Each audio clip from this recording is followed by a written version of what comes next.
Hello friends, I intend to teach in this video how to register on the HF Markets site through the Tradingfinder website. We click on the Go to Website option and enter the HF Markets broker site. We can click on the Register option from this section, and in this section we can complete the account opening details, including the country where you reside, and the email you have in mind which you haven't registered with before, along with a password that includes uppercase letters, lowercase letters, numbers and symbols. You select. Then, for the option that states you accept all terms and conditions related to the broker, you click, and then click on the Register option.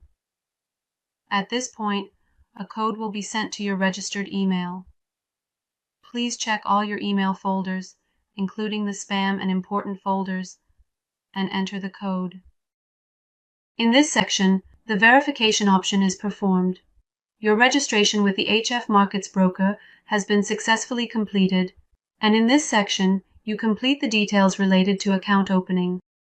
After completing the details related to account opening, we click on the option that states you accept all terms and conditions related to the broker, and we select the Continue option.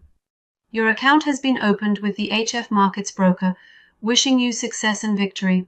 Goodbye.